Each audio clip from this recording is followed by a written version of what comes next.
భారత్లో వంటలు, శుభకార్యాల్లో పసుపును ఎక్కువగా ఉపయోగిస్తుంటారు. ఇది ఆరోగ్యానికి కూడా మంచిదని భావిస్తుంటారు. అంతేకాదు పింపుల్స్, మచ్చలు, పిగ్మెంటేషన్ వంటి సమస్యలతో బాధపడేవారు పసుపుతో చేసిన పలు రకాల ఫేస్ ప్యాక్స్ ట్రై చేస్తుంటారు. కొందరు జలుబు, దగ్గు వంటి సమస్యలు రాకుండా ఉండడానికి పసుపు పాలు తాగుతుంటారు. అయితే పసుపులో విషపూరితమైన సీసం ఉన్నట్టు ఓ అధ్యయనం పేర్కొంది.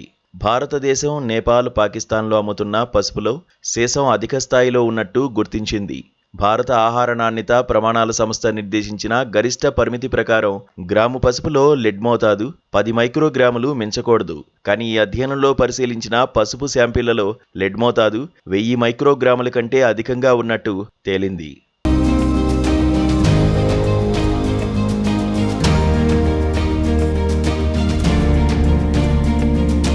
భారత్, నేపాల్, పాకిస్తాన్, శ్రీలంకలోని 23 నగరాల నుంచి సేకరించిన పసుపు శాంపిళ్లను ఈ అధ్యయనంలో పరిశీలించారు. పాట్నా, గౌహటి, చెన్నై, కాఠ్మాండు, కరాచీ, ఇస్లామాబాద్, పెషావర్ నగరాల నుంచి సేకరించిన నమూనాల్లో 10 మైక్రోగ్రాముల కంటే అధికంగా లెడ్ ఉన్నట్టు తేలింది. ఫ్రీడమ్ ఎంప్లాయబిలిటీ అకాడమీ, ప్యూర్ ఎర్త్తో కలిసి స్టాన్ఫర్డ్ యూనివర్సిటీ నిర్వహించిన ఈ అధ్యయన వివరాలు సైన్స్ ఆఫ్ ది టోటల్ ఎన్విరాన్మెంట్లో ప్రచురితమయ్యాయి. ఈ పసుపు కారణంగా దాదాపు 1.4 మిలియన్ల మరణాలు సంభవించినట్లు వెల్లడించింది.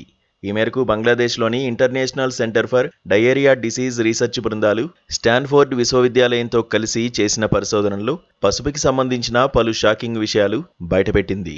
ప్యాక్ చేయబడిన బ్రాండెడ్ పసుపు ఉత్పత్తులు తక్కువ సీసం సాంద్రతలను కలిగి ఉంటాయి. పసుపు వదులుగా తక్కువ నియంత్రిత రూపాలు కలుషితానికి ఎక్కువ అవకాశం ఉందని సూచిస్తున్నాయి. పసుపులో సీసం కలుషితం చేయడం చట్టవిరుద్ధం కానప్పటికీ ఎక్కువ మోతాదుల్లో కలపడం వల్ల పిల్లలపై తీవ్ర ప్రభావం చూపిస్తోందంటున్నారు. తెలివితేటలు, ప్రవర్తనా సమస్యలు, పిల్లల్లో మానసిక, శారీరక ఎదుగుదలలో ఆలస్యం వంటి సమస్యలు తలెత్తే ప్రమాదం ఉందని పరిశోధకులు హెచ్చరిస్తున్నారు.